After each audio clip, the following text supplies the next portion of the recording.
You know that feeling when you just need a quick escape?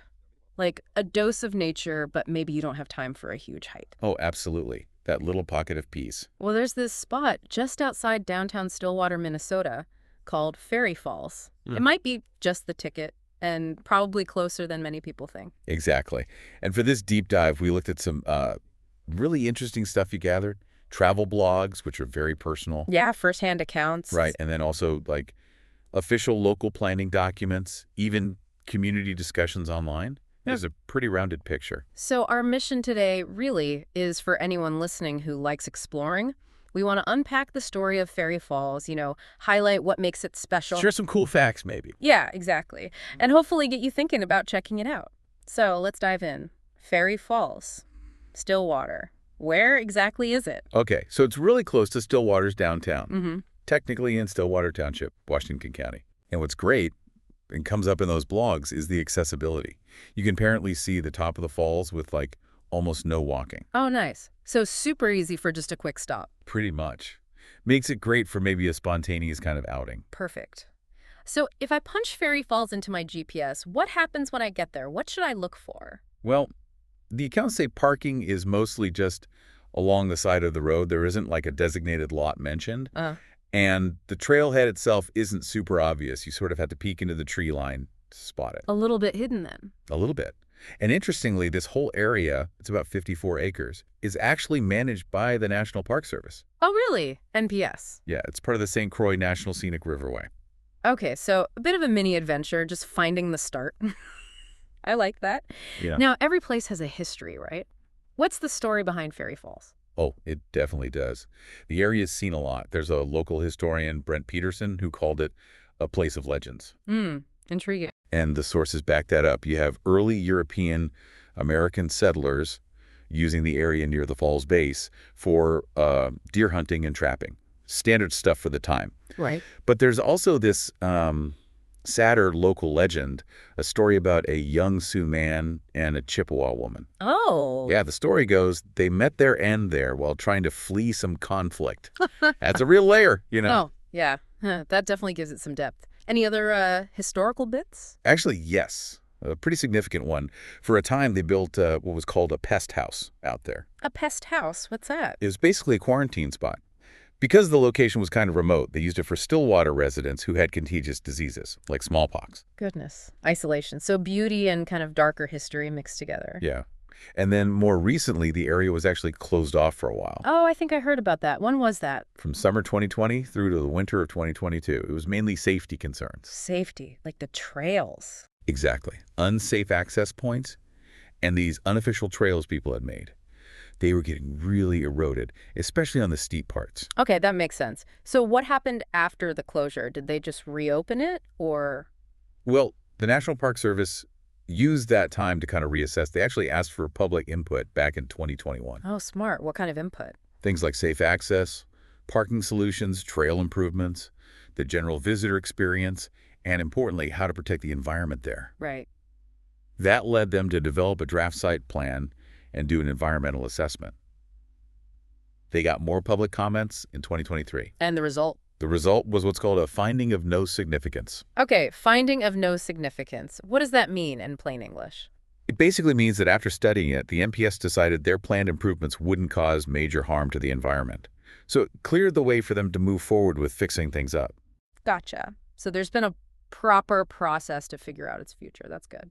Okay, so for people listening now, thinking, all right, I might go, what are the main things to see? The highlights? Well, the star, obviously, is supposed to be the waterfall itself. Yeah. It's formed by Silver Creek heading towards the St. Croix River. Okay. The terrain around it is pretty cool. 2 deep ravines, steep bluffs surrounding the creek as it goes through a marshy bit. Seems dramatic. It does. And it's heavily wooded, lots of mature hardwood trees. So you can imagine it being beautiful pretty much any time of year.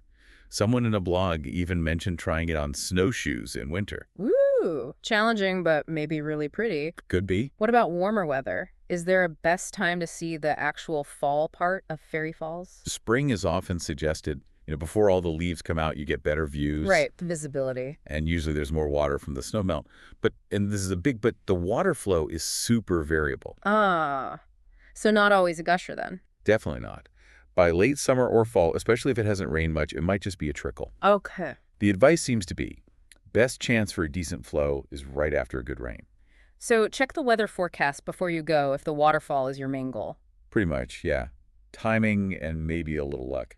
What about getting closer? You mentioned the view from the top is easy, but are there trails down? There are. Reports say trails do lead down to the base of the falls and also towards the river. But. I sense a but. Yeah, the but is that they're described as steep Mm-hmm. and potentially treacherous, especially if it's wet or muddy. Right, which ties back to why it was closed before. Exactly. Those unofficial social trails on the steep slopes were a big part of the problem. And it sounds like conditions can still be iffy.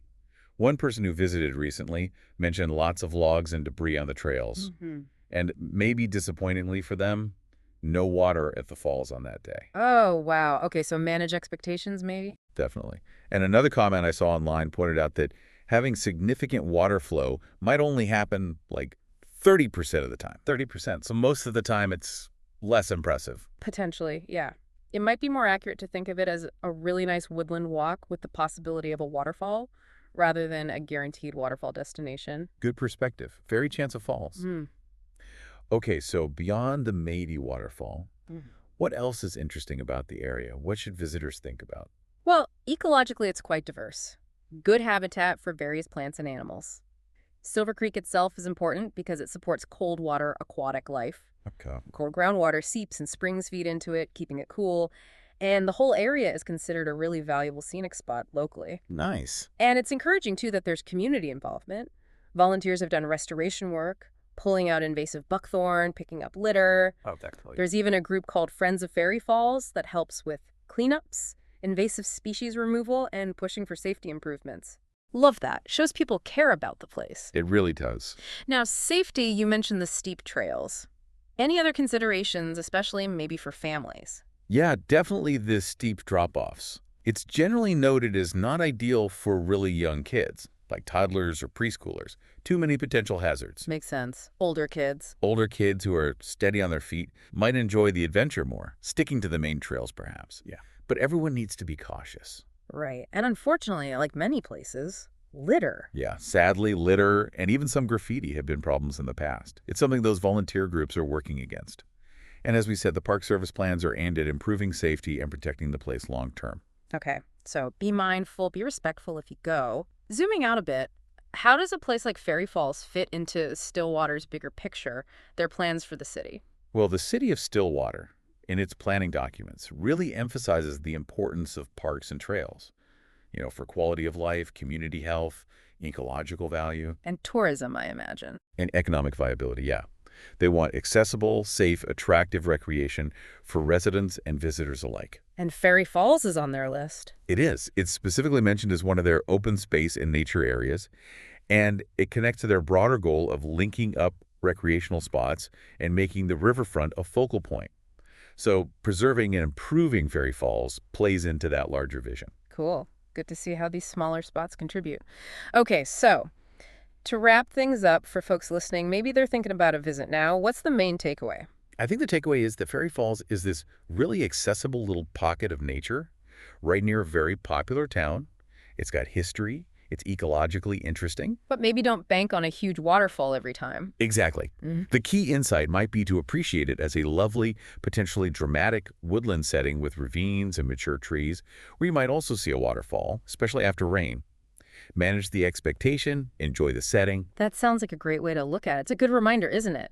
That you don't always have to go miles away to find interesting places with stories and natural beauty. Absolutely not. Just, maybe check for any recent trail updates if you can find them. Think about the recent weather if the waterfall is important to you. And definitely pack out anything you pack in. Leave no trace. Please, yes. Be a good steward so everyone can keep enjoying it. Right.